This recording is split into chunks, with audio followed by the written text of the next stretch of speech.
Hello दोस्तों, study with एनु में मैं एनु आपका स्वागत करती हूँ। और जैसा कि हम कल इंडियन इकनॉमी अपनी पढ़ रहे थे, आदित्य रंजन सर की ये जो बुक है इसमें, तो आपने देखा था कि कल हमने यहाँ तक कंप्लीट कर लिया था, बैंकों तक। तो आज हम भारतीय रिजर्व बैंक से पढ़ने वाले हैं। तो अगर आपने कल का वीडियो नहीं देखा है तो पहले आप उसे देख लीजिए, फिर आगे बढ़ते हैं। और अब थोड़ा सा पार्ट बचा है और इसके बाद हम इसके PYQ लगाएंगे। तो मैं अब थोड़ा सा वीडियो बढ़ा दे रही हूँ आपको। इसका रीज़न यही है कि एग्ज़ाम में अब ज़्यादा समय नहीं बचा है। तो अगर हमने ये बुक तो हमें ख़त्म करनी ही करनी है, कम से कम एक चीज़ का रिवीजन तो हम अच्छे से कर लेना। तो इसलिए ये बुक को हमें ख़त्म करना है और बहुत शॉर्ट में दिया हुआ है। तो अगर ये बुक भी ख़त्म नहीं कर पाए तो फिर क्या ही नोट्स ख़त्म कर पाएंगे हम।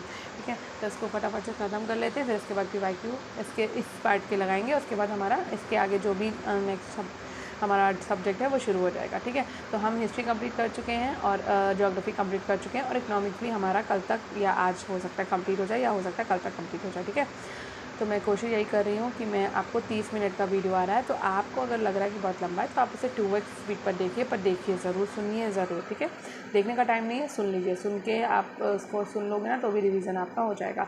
तो स्टार्ट करने से पहले अगर आप मेरे चैनल पर यानी स्टडी विद एनु में नए हैं तो स्टडी विद एनु को सब्सक्राइब करना और बेल आइकन को प्रेस करना बिल्कुल ना भूलें, ताकि मेरे द्वारा जितना भी कंटेंट आपको प्रोवाइड करा जा रहा है निःशुल्क, वो सारा का सारा आपको मिल सके। ठीक है, तो मैं कोई भी पेड बैच नहीं चलाती हूँ, सिर्फ आपको YT पर निःशुल्क चीज़ें प्रोवाइड कराने की कोशिश करती हूँ, जहाँ तक मुझसे हो सकता है परचेज़ करके, या टेलीग्राम से, या यूट्यूब से, जैसे भी मुझसे जो भी ओपन पड़ता है वो मैं आपके लिए करने की कोशिश करती हूँ, क्योंकि मैं भी आपके साथ ही पढ़ रही हूँ। मैं हर वीडियो में आपसे बोलती हूँ कि मैं भी आपके साथ ही पढ़ रही हूँ।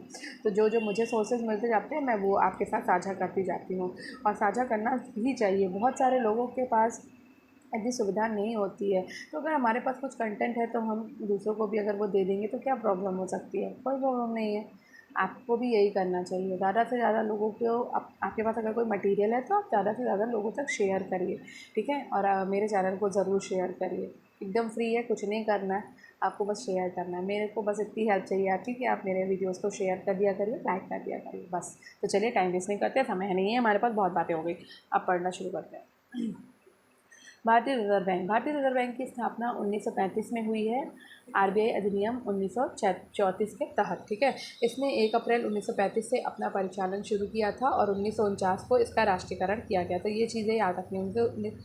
1935 के तहत स्थापना जो है वो 1935 में RBI अधिनियम 1934 के तहत हुई है। ठीक है, और 1 अप्रैल 1935 से अपना परिचालन शुरू किया और राष्ट्रीयकरण 1949 में हुआ। तो इतनी चीज़ें याद रखनी है।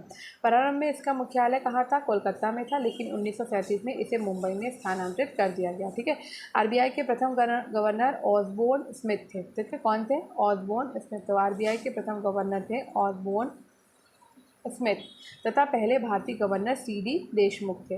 वर्तमान गवर्नर कौन है? संजय मल्होत्रा है 26 में, जिन्होंने शक्तिकांत दास का स्थान लिया है। तो याद रखिएगा, वर्तमान में गवर्नर है संजय मल्होत्रा 26 में, जिन्होंने शक्तिकांत दास का स्थान लिया है। अब बात करते हैं RBI संरचना तथा कार्य की। तो RBI के गवर्नर की नियुक्ति केंद्र सरकार के द्वारा की जाती है। ठीक है, तथा गवर्नर और डिप्टी गवर्नर 4 वर्षीय अवधि के लिए पद धारण करते हैं। वे पुनः नियुक्ति के लिए पात्र होते हैं। मुद्रा जारी करना, मुद्रा आपूर्ति को नियंत्रित करना RBI का प्रमुख कार्य है। ठीक है, RBI ज़रूरत के समय सभी बैंकों को धन उधार देता है, इसलिए इसे बैंकों का बैंक भी कहा जाता है। ठीक है, RBI को अंतिम उपाय ऋणदाता के रूप में भी जाना जाता है। ठीक है, ये भारत के विदेशी मुद्रा भंडार का संरक्षक भी है। मौद्रिक नीति। मौद्रिक नीति से तात्पर्य भारतीय रिजर्व बैंक RBI की नीति से है, जो मूल स्थिरता, आर्थिक विकास और रोजगार प्राप्त करने के लिए अर्थव्यवस्था में धन की आपूर्ति, ब्याज दरों और ऋण को नियंत्रित करती है। मौद्रिक नीति उपकरण 2 प्रमुख श्रेणियों में विभाजित होती है, मात्रात्मक उपकरण और गुणात्मक उपकरण में। ठीक है, मात्रात्मक उपकरण, रेपो दर, पुनः खरीद दर, ये दर जिस पर RBI वाणिज्यिक बैंकों को अल्पकालिक धन उधार देता है। रिवर्स रेपो दर, वो दर जिस पर RBI वाणिज्यिक बैंकों से धन उधार लेता है। नकद आरक्षित अनुपात CRR, कुल जमा का वो प्रतिशत जिसे वाणिज्यिक बैंकों को RBI के पास नकद के रूप में रखना होता है। वैधानिक तरलता अनुपात, कुल जमा का वो प्रतिशत जिसे बैंकों को सोना, नकदी, स्वीकृत प्रतिनिधियों, आमतौर पर सरकारी बॉन्ड के रूप में रखना होता है। खुले बाजार परिचालन, RBI के द्वारा खुले बाजार में सरकारी प्रतिभूतियों की खरीद और बिक्री। ठीक है, बैंक दर वो दर होता है जिसमें भारतीय रिजर्व बैंक वाणिज्यिक बैंकों को दीर्घकालिक ऋण देता है। गुणात्मक उपकरण, चयनात्मक या क्षेत्र विशिष्ट नियंत्रण। मार्जिन आवश्यकता। ऋण के लिए डाउन पेमेंट की न्यूनतम राशि में परिवर्तन। आर्थिक मार्जिन के कारण लोग ऋण लेने से बचते हैं। Credit rationing. बैंक अपने द्वारा दिए जाने वाले ऋण की मात्रा को सीमित कर देते हैं, भले ही ऋण लेने वाला अधिक ब्याज देने को तैयार हो। नैतिक दबाव। आरबीआई बैठकों, पत्रों या सलाह के माध्यम से बैंकों को अपनी नीति निर्देशों का पालन करने के लिए राजी करता है। प्रत्यक्ष कार्रवाई। आरबीआई गैर अनुपालन करने वाले बैंकों के खिलाफ दंड या प्रतिबंध जैसी सीधी कार्रवाई कर सकता है। Digital banking. डिजिटल बैंकिंग के साथ पर इलेक्ट्रॉनिक और डिजिटल चैनलों जैसे mobile app, internet banking, ATM, digital wallet के माध्यम से प्रदान की जाने वाली बैंकिंग सेवाओं से है, जिसके लिए किसी भौतिक बैंक शाखा में जाने की आवश्यकता नहीं होती। डिजिटल बैंकिंग की विशेषताएं। बैंकिंग सेवाओं तक 24/7 तेज लेन देन और कागजी कार्रवाई, ओटीपी द्वारा सत्यापन, बायोमेट्रिक और पिन के साथ सुरक्षित सिस्टम। इसमें balance check, fund transfer, bill भुगतान आदि जैसी सेवाएं शामिल हैं। Internet banking, mobile banking app, SBI का योनो, आईसीआईसीआई का I mobile, digital wallet, Paytm, PhonePe, online fund transfer के लिए एनईएफटी, आरटीजीएस, आईएमपीएस। ठीक है, अब बात करते हैं यूपीआई की।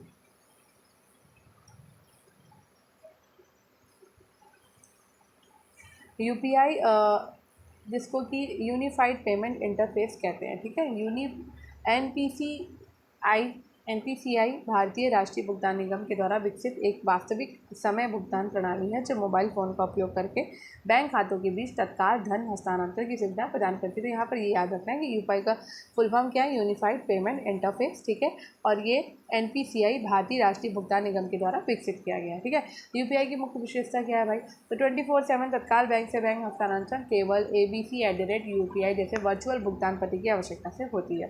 बैंक खाते का विवरण साझा करने की आवश्यकता नहीं है। ये सभी भारतीय बैंकों के द्वारा समर्थित लेन देन निःशुल्क या कम लागत वाले हैं। ठीक है, लोकप्रिय यूपीआई ऐप है भीम ऐप। एनपीसीआई का आधिकारिक ऐप है ये। जीपे, फ़ोनपे, पेटीएम, अमेजॉन पे भी है। ठीक है, राजकोषीय नीति। राजकोषीय नीति से तात्पर्य सरकार की आय और व्यय पर नीति से है, जिसका उपयोग देश की आर्थिक स्थिति को प्रभावित करने के लिए किया जाता है। इसमें विकास, रोजगार और मूल्य स्थिरता जैसे आर्थिक लक्ष्यों को प्राप्त करने के लिए सरकारी खर्च, कराधान और उधार में बदलाव शामिल है। इसका प्रबंधन वित्त मंत्रालय, भारत सरकार, वार्षिक केंद्रीय बजट के माध्यम के द्वारा किया जा सकता है। राजकोषीय नीति के मुख्य घटक क्या हैं? सरकारी राजस्व, कर से आय, आयकर, जीएसटी, गैर कर आय, फीस, पीएसयू से लाभांश, सरकारी व्यय, बुनियादी ढांचे, वेतन, सब्सिडी, कल्याणकारी योजनाओं आदि पर खर्च। राजकोषीय नीति के उद्देश्य आर्थिक विकास, बेरोजगारी कम करना, मुद्रास्फीति को नियंत्रित करना, आय असमानताओं को कम करना, सामाजिक कल्याण को बढ़ावा देना। राजकोषीय नीति के प्रकार क्या हैं? तो विस्तारात्मक राजकोषीय नीति मांग को बढ़ावा देने के लिए सरकार खर्च बढ़ाती है या करों को कम करती है। मंदी के दौरान संकुचनात्मक राजकोषीय नीति मुद्रास्फीति को नियंत्रित करने के लिए खर्च कम करती है या करों को बढ़ाती है। बजट और कराधान। बजट यह एक वित्तीय दस्तावेज है जो एक वित्तीय वर्ष के लिए सरकार के राजस्व और व्यय का अनुमान लगाता है। स्वतंत्र भारत का पहला बजट 26 नवंबर 1947 को तत्कालीन वित्त मंत्री आर.के. षणमुखम चेट्टी ने पेश किया था। ठीक है, ये याद रखना है कि स्वतंत्र भारत का पहला बजट 26 नवंबर 1947 को तत्कालीन वित्त मंत्री आर.के. षणमुखम चेट्टी ने पेश किया था। 1950 में जॉन मथाई द्वारा गणतंत्र भारत का, ठीक है, पहला और स्वतंत्र भारत का दूसरा केंद्रीय बजट पेश किया गया। पूर्व प्रधानमंत्री मोरारजी देसाई, जिन्होंने 1962 और 69 के बीच वित्त मंत्री रहते हुए सर्वाधिक 10 बार बजट पेश किया है। ठीक है, और संविधान का अनुच्छेद 112 वित्तीय वार्षिक वितरण से संबंधित है, जिसे राष्ट्रपति द्वारा प्रत्येक वर्ष संसद के समक्ष रखा जाता है तथा केंद्रीय वित्त मंत्री के द्वारा 1 फरवरी को पेश किया जाता है। संविधान में कहीं भी बजट शब्द का उल्लेख नहीं है। वर्ष 1924 में एक वर्थ कमेटी द्वारा रेल बजट को सामान्य बजट से अलग कर दिया गया और 2017-18 में रेल बजट को वापस से सामान्य बजट में मिला दिया गया। ठीक है, याद रखिएगा। बजट के प्रकार। संतुलित बजट। बजट प्राप्तियां जब बजट व्यय के बराबर होती है तो उसे संतुलित बजट कहा जाता है। ठीक है, घाटे का बजट जब व्यय प्राप्तियों से ज़्यादा हो जाता है तो वो घाटे का बजट होता है। अधिशेष बजट जब प्राप्तियां व्यय से अधिक हो तो वो अधिशेष बजट कहलाता है। ठीक है, अब बजट घाटा की बात कर लेते हैं। इसके अंतर्गत सरकार का कुल व्यय प्राप्तियों से अधिक होता है। ये 3 प्रकार का होता है: राजस्व घाटा, प्रभावी राजस्व घाटा और राजकोषीय घाटा। राजस्व घाटा राजस्व प्राप्तियों की तुलना में जब राजस्व व्यय अधिक हो जाता है। प्रभावी राजस्व घाटा प्रभावी राजस्व घाटा राजस्व घाटे में से पूंजी निर्माण के लिए राज्य को दिए गए अनुदान को घटाने पर प्राप्त होता है। जैसे कि प्रभावी राजस्व घाटा बराबर राजस्व घाटा माइनस पूंजी निर्माण के लिए अनुदान। ठीक है। अब राजकोषीय घाटा तब होता है जब सरकार अपने आय से ज़्यादा पैसे व्यय करती है। ये सरकार के राजस्व और व्यय के बीच का अंतर होता है। राजकोषीय घाटा बराबर कुल व्यय माइनस राजस्व प्राप्तियाँ प्लस गैर ऋण पूंजी प्राप्तियाँ। अब बात करते हैं कर की। तो कर एक अनिवार्य शुल्क है, अनिवार्य शुल्क, ठीक है, जो सरकार द्वारा किसी व्यक्ति या संगठन पर सार्वजनिक कार्यों सरकारी गतिविधियों को वित्त पोषित करने के लिए और राजस्व एकत्र करने के लिए लगाया जाता है। कर क्या होते हैं? कर दो प्रकार के होते हैं, प्रत्यक्ष कर और अप्रत्यक्ष कर। ठीक है। तो प्रत्यक्ष कर ये कर व्यक्तिगत रूप से किसी व्यक्ति पर लगाए जाते हैं और इसलिए इसे किसी अन्य व्यक्ति या संस्था को हस्तांतरित नहीं किया जा सकता। प्रत्यक्ष कर में आपका आयकर आता है, संपत्ति कर आता है, निगम कर आता है, पूंजीगत लाभ कर आता है और उपहार कर आता है। ठीक है। अप्रत्यक्ष कर सामान्यतः ऐसे कर होते हैं जिनके भार को दूसरे लोगों पर हस्तांतरित किया जा सकता है। ये कर वस्तुओं और सेवाओं के उत्पादन अथवा उनके लेन देन पर लगाया जाता है। जैसे वस्तु व सेवा कर, जीएसटी, उत्पाद शुल्क, सीमा शुल्क, मनोरंजन कर आदि प्रत्यक्ष रूप से अप्रत्यक्ष करों के उदाहरण है। ठीक है। नेक्स्ट अब बात करते हैं जीएसटी की। जीएसटी निर्माता से लेकर उपभोक्ता तक वस्तुओं और सेवाओं की आपूर्ति पर एकल कर है। ठीक है। तो ये एकल कर है, ये गंतव्य आधारित है, जिसका अर्थ है कि कर उस राज्य द्वारा एकत्र किया जाता है जहां वस्तुओं या सेवाओं का उपभोग किया जाता है, ना कि जहां उनका उत्पादन किया जाता है। ठीक है। ये एक अप्रत्यक्ष कर है। जीएसटी आपका अप्रत्यक्ष कर है जो कि 1 जुलाई 2017 से लागू कर दिया गया था। इसका उद्देश्य देश में एक समान अप्रत्यक्ष कर व्यवस्था लाना था। इसके लागू होने के उपरांत देश में कर आय में क्या हुई है? वृद्धि हुई है। जीएसटी 101वें संविधान संशोधन एक्ट 2016 के अंतर्गत लागू किया गया था। सितंबर 2016 में भारत के राष्ट्रपति ने जीएसटी परिषद की स्थापना की थी। भारत में जीएसटी को अनुच्छेद 279 के तहत विजय केलकर समिति के आधार पर लागू किया गया था। ठीक है। जीएसटी लागू करने वाला पहला राज्य कौन सा था? असम था। जीएसटी लागू करने वाला प्रथम देश फ्रांस था, जिसने 1954 में इसे लागू किया था। भारत का जीएसटी मॉडल कनाडा के मॉडल पर आधारित है। वर्तमान में केंद्रीय वित्त मंत्री निर्मला सीतारमण जीएसटी परिषद की अध्यक्ष हैं। जीएसटी परिषद के शासी निकाय सदस्य कुल कितने हैं? तो कुल है इसमें 33 लोग।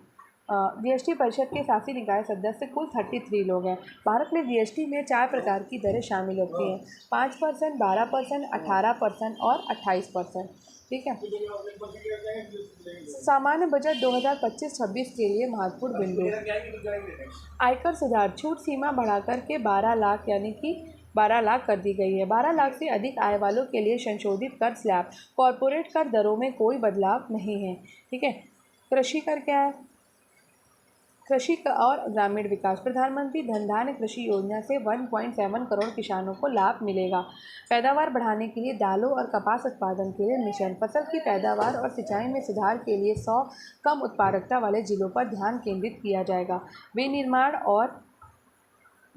और एमएसएमई, मेक इन इंडिया को बढ़ावा देने के लिए राष्ट्रीय विनिर्माण मिशन, निवेश और टर्नओवर सीमा के लिए संशोधित एमएसएमई वर्गीकरण, वित्तीय क्षेत्र सुधार, बीमा में एफडीआई 74% से बढ़ाकर 100% किया गया। व्यवसायों के लिए अनुपालन को आसान बनाने के लिए लाइट टच विनियामक ढांचा, बुनियादी ढांचा और शहरी विकास, शहर के विकास के लिए 1 लाख करोड़ का शहरी चुनौती कोष, बेहतर हवाई यात्रा के लिए क्षेत्रीय संपर्क उड़ान योजना का विस्तार, सामाजिक कल्याण और समावेशन, बेहतर बाल पोषण के लिए सक्षम आंगनवाड़ी और पोषण 2.0, स्वास्थ्य सीमा और सामाजिक सुरक्षा के साथ गिग श्रमिकों के लिए सहायता। राजकोषीय लक्ष्य, राजकोषीय घाटा सकल घरेलू उत्पाद के 4.4% तक कम हुआ। दीर्घकालीन आर्थिक विकास को बढ़ावा देने के लिए कैम्पेक्स पूंजीगत व्यय में वृद्धि। अब हम यहाँ पर देखेंगे प्रमुख मदों में व्यय। तो क्षेत्र में रक्षा क्षेत्र में आपका कितने करोड़ व्यय हुआ है? ग्रामीण विकास में, तो रक्षा क्षेत्र में आपका ग्रामीण विकास में आप देख लो, गृह मामले में आप देख लो, कृषि और संबंधी गतिविधियों में, शिक्षा में, स्वास्थ्य में, शहरी विकास में, आईटी दूरसंचार, ऊर्जा में, वाणिज्य और उद्योग में, समाज कल्याण में और विज्ञान विभाग में। ठीक है। सरकार के पास रुपया आता है, इसको थोड़ा छोटा कर लेते हैं। सरकार के पास रुपया आता है, तो कहाँ से आता है? देखो, आयकर से आपका 22% आता है, केंद्रीय उत्पाद शुल्क से 5% रुपया आता है। जीएसटी से 18% आता है। अन्य करों से 17% निगम कर से आता है। 4% सीमा शुल्क से आता है। 1% गैर ऋण पूंजीगत प्राप्तियों से आता है। 9% गैर कर प्राप्तियों से आता है और 24% उधार और अन्य देयताएँ से आता है। ठीक है, सरकार के पास से रुपया जाता है तो सरकार पास से 4% पेंशन से जाता है, 8% अन्य खर्च में जाता है, केंद्र प्रायोजित योजना में 8% जाता है, वित्त आयोग के अनुसंधान में 8% जाता है, कर और शुल्कों में राज्यों का हिस्सा 22% में जाता है, 8% रक्षा में जाता है, 6% मुख्य सब्सिडियों में जाता है, 16% केंद्रीय क्षेत्र को परियोजना पर पूंजीगत व्यय सब्सिडी को हटाकर जाता है, 20% ब्याज देयताओं पर जाता है। ठीक है, अब बात करते हैं प्राप्तियों की। संशोधित अनुमान 2024-25 में राजस्व आप देख लो कितने लाख करोड़ है, पूंजीगत में कितना है। बजट अनुमान 2025-26 में 14.2 लाख करोड़ है और 16.4 लाख करोड़ पूंजीगत में। राजस्व में व्यय संशोधित अनुमान 37 लाख करोड़ है और पूंजीगत में 13.2 लाख करोड़। बजट अनुमान 2025-26 में 39.4 लाख करोड़ राजस्व और 15.5 लाख करोड़ आपका पूंजीगत है। इस प्रकार में गरीब, युवा, अन्नदाता और नारी पर ध्यान केंद्रित करते हुए विकास करने का प्रस्ताव किया गया है। आर्थिक सर्वेक्षण 2024-25 एक अवलोकन मुख्य बिंदु। तो आर्थिक विकास भारत की जीडीपी 2024 की अक्टूबर-दिसंबर तिमाही में 6.2 बढ़ी है, जो पिछली तिमाही की 5.6 वृद्धि से बेहतर वृद्धि का कारण सरकारी और उपभोक्ता खर्च, खरीफ फसल का अच्छा उत्पादन और ग्रामीण मांग में सुधार है। ठीक है, मुद्रास्फीति, खुदरा मुद्रास्फीति वित्त वर्ष 2024 में 5.4% से घटाकर अप्रैल-दिसंबर 2024 के दौरान 4.9% हो गई। आरबीआई और आईएमएफ का अनुमान है कि वित्त वर्ष 2026 में ये 4% के लक्ष्य के अनुरूप होगी। राजकोषीय स्थिति, तो वित्त वर्ष 2021 से वित्त वर्ष 2024 तक पूंजीगत व्यय में लगातार वृद्धि हुई। आम चुनावों के बाद इसमें 8.2% की साल वृद्धि हुई है। प्रमुख बुनियादी ढांचा क्षेत्रों में कैपेक्स 38.8% की दर से बढ़ा है। बैंकिंग क्षेत्र में बैंक ऋण में वृद्धि जारी है और ये जमा वृद्धि के करीब पहुंच कर रहा है। अनुसूचित वाणिज्यिक बैंकों द्वारा ग्रॉस एनपीए घटाकर 12 साल के निचले स्तर पर 2.6% पर आ गया। बाह्य व्यापार और भंडार में कुल निर्यात में 6% की वृद्धि, सेवा निर्यात में 11.6% की वृद्धि। भारत का विदेशी मुद्रा भंडार $640.3 बिलियन है, जो 10.9 महीने के आयात और 90% बाहरी ऋण को कवर करने में सक्षम है। जीडीपी अनुपात पर बाह्य ऋण 19.4% है। विनिर्माण और औद्योगिक गतिविधि पीएमआई में लगातार 14वें महीने में भी दिसंबर 2024 तक विस्तार जारी है। वित्त वर्ष 2025 में औद्योगिक क्षेत्र में 6.2% वृद्धि। प्रथम अग्रिम अनुमान इलेक्ट्रॉनिक्स उत्पादन वित्त वर्ष 2015 से 2024 तक 17.5% CAGR से बढ़ा है। रोजगार रुझान है, बेरोजगारी दर 2017-18 में 6.0% से घटकर 2023-24 में 3.2% हो गई। डिजिटल अर्थव्यवस्था और नवीकरणीय ऊर्जा क्षेत्रों में रोजगार के नए अवसर। तकनीकी उन्नति, भारत शीर्ष 10 पेटेंट फाइलिंग देशों में 6वें स्थान पर। WIPO रिपोर्ट 2022, MSME को समर्थन देने के लिए सरकार ने 50,000 करोड़ का आत्मनिर्भर भारत कोष शुरू किया। पर्यावरण पहल, 30 नवंबर 2024 तक 2023 करो 2,13,701 मेगावाट और गैर जीवाश्म ईंधन से बिजली उत्पादन कुल क्षमता का 46.8%। 2005 से 2023 के बीच में 2.29 बिलियन टन CO2 समतुल्य का कार्बन सिंक बनाया गया। अब बात करते हैं जनगणना की। तो किसी भी देश या क्षेत्र के लोगों के लिए आवश्यक जानकारी इकट्ठा करने की प्रक्रिया जनगणना कहलाती है और इसके अंतर्गत जनसांख्यिकी, आर्थिक और सामाजिक आंकड़े एकत्र किए जाते हैं। 2011 की जनगणना भारत की 15वीं जनगणना है। ठीक है, भारत का महापंजीयक और जनगणना आयुक्त इसका उच्चतम अधिकारी होता है। जनगणना 2011 का आदर्श वाक्य था, हमारी जनगणना हमारा भविष्य था। इस जनगणना की थीम थी जन भागीदारी से जन कल्याण और शुभंकर है प्रगणक शिक्षिका। ठीक है, आगे देखते हैं। अब यहाँ पे थोड़ा सा जनगणना से रिलेटेड चीज़ें हैं। ठीक है, तो भारत में जनगणना की शुरुआत कब हुई है? तो भारत में जनगणना की शुरुआत हुई थी 1872 में। किसके कार्यकाल के दौरान? तो मेयो के कार्यकाल के दौरान। ठीक है, नियमित जनगणना की शुरुआत कब हुई? तो नियमित जनगणना आपकी शुरू होती है 1881 में। किसके कार्यकाल में? रिपन के कार्यकाल में। स्वतंत्र भारत में पहली जनगणना कब हुई? तो 1951 में हुई है। ठीक है, विश्व में प्रथम जनगणना कब हुई? तो 1749 में। कहाँ पर हुई? स्वीडन में। ठीक है, तो ये 4 चीज़ें इंपॉर्टेंट है। भारत में जनगणना 1872 में मेयो के कार्यकाल में शुरू हुई। नियमित जनगणना 1881 1982 में रिपन के कार्यकाल में शुरू हुई। स्वतंत्र भारत में पहली जनगणना 1951 में शुरू हुई। विश्व में प्रथम जनगणना 1749 में स्वीडन में हुई थी। ठीक है, 2011 में भारत की जनसंख्या 121 करोड़ थी। ठीक है, जो विश्व की कुल जनसंख्या का 17.5% है। भारत में सबसे अधिक आबादी वाला राज्य उत्तर प्रदेश तथा सबसे कम आबादी वाला राज्य सिक्किम है। ये 2011 की जनगणना के अनुसार है। 1901 में भारत की जनसंख्या 23.83 करोड़ थी, जो 1951 में बढ़कर 36.10 करोड़ हो गई थी। 2011 की जनगणना 2 चरणों में की गई थी। पहले चरण में मकान सूचीकरण और आवास जनगणना और दूसरे चरण में जनसंख्या गणना की गई थी। शीर्षक और अंतिम आंकड़े और अंतिम आंकड़ों को देखते हैं। लिंग अनुपात आपका भारत में जनसंख्या आप देख सकते हो यहाँ पे कितना आंकड़ा दिया। लिंग अनुपात भारत में 940 है अंतिम आंकड़े, और अंतिम आंकड़े हैं 943। लिंग अनुपात ग्रामीण में 947 और अंतिम है 949। लिंग अनुपात शहरी में 926 और अंतिम है 929। लिंग अनुपात 0 से 6 में 914, अंतिम है 919। साक्षरता दर भारत में 76.4% है और अंतिम है 72.99%। साक्षरता पुरुष है 82.14% और यहाँ पे अंतिम है 80.89%। साक्षरता महिला है 65.46% और अंतिम है 64.64%। जनसंख्या घनत्व है 382 और अंतिम दोनों 382। ठीक है, जनगणना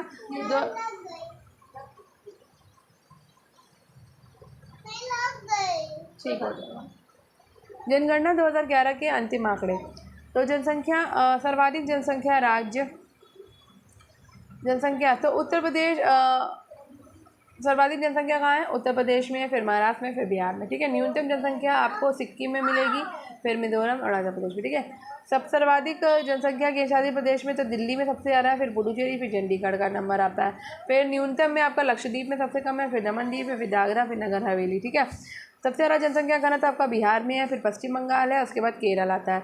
सबसे कम जनसंख्या घनत्व आपका अरुणाचल प्रदेश में है, फिर मिजोरम में, फिर उसके बाद आपका सिक्किम आता है। ठीक है, सबसे ज़्यादा लिंगानुपात आपका केरल में है, फिर उसके बाद में आपका है तमिलनाडु में, फिर उसके बाद आता है आपका आंध्र प्रदेश में। सबसे कम लिंगानुपात है हरियाणा में, फिर जम्मू कश्मीर में, फिर सिक्किम में। शिशु लिंगानुपात में सबसे ज़्यादा शिशु लिंगानुपात है अरुणाचल प्रदेश में, फिर मिजोरम, फिर मेघालय। सबसे कम लिंगानुपात है हरियाणा में, फिर पंजाब में, फिर जम्मू कश्मीर में।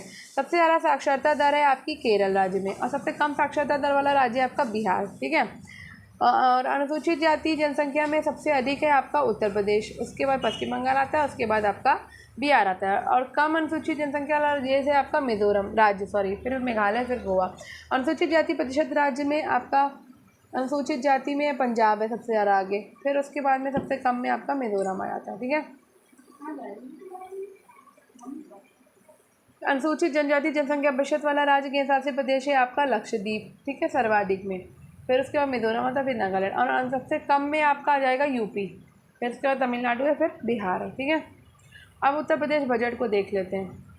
तो कुल बजट आपका 8.8 लाख करोड़ है। वित्त वर्ष 2024-25 में 9.8% की इसमें वृद्धि हुई। नया व्यय नई पहलों के लिए 28,478 करोड़ रुपए निर्धारित किए गए। बुनियादी ढांचे का विकास में 1.70 लाख करोड़ रुपए, बजट का 22% है। ठीक है, 61,070 करोड़ रुपए ऊर्जा में, प्रमुख बुनियादी ढांचे के आवंटन में देखो। ठीक है, तो ऊर्जा में आपका इतना गया। ठीक है, 25,308 करोड़ रुपए शहरी विकास में दिए गए हैं। आवास के लिए 7,403 करोड़ रुपए, सिंचाई के लिए 21,340 करोड़ रुपए, नागरिक उद्यान के लिए 3,01,52 करोड़ रुपए। शिक्षा में आपका 1.06 लाख करोड़ है, बजट का 13%। स्वास्थ्य देखभाल में 50,550 करोड़, बजट का 6% है आपका। प्रमुख स्वास्थ्य देखभाल घोषणाओं में मुख्यमंत्री जन आरोग्य अभियान के तहत 5 लाख तक का मुफ्त इलाज है, 13 नए मेडिकल कॉलेज है, 1500 नई मेडिकल सीटें हैं। कृषि और ग्रामीण विकास में 89,353 करोड़, बजट का 11% है। प्रमुख कृषि पहल 1,050 करोड़ रुपए का किसान कल्याण कोष, गरीबी उन्मूलन अभियान, नमामि गंगे का विस्तार है। सामाजिक कल्याण एवं महिला सशक्तिकरण में 7,980 करोड़ रुपए जो है वो आवंटित किए गए हैं। प्रमुख सामाजिक पहल में सामूहिक विवाह योजना के लिए 550 करोड़ रुपए और निराश्रित महिला पेंशन के लिए 2,980 करोड़ रुपए, कन्या सुमंगला योजना के लिए 700 करोड़ रुपए हैं। एआई और साइबर सुरक्षा पहल, AICT विकास साइबर सुरक्षा अनुसंधान पार्क है यहाँ पे। अन्य प्रमुख पहल में प्रति परिवार 2 निःशुल्क LPG सिलेंडर, उज्ज्वला लखनऊ में, अंबेडकर स्मारक श्रम कल्याण केंद्र। ठीक है। आर्थिक विकास लक्ष्य में उत्तर प्रदेश को $1 ट्रिलियन की आवश्यकता में बदलना।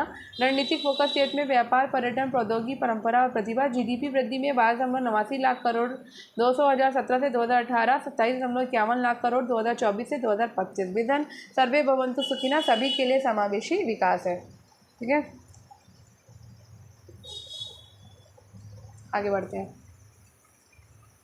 तो यहाँ पर हमने ये फिनिश कर लिया है और अब करना है अभ्यास प्रश्न। ठीक है, तो अभ्यास प्रश्न आपके कितने दिए हुए हैं आज के क्लास में, अगर करेंगे तो वीडियो बहुत बड़ा हो जाएगा,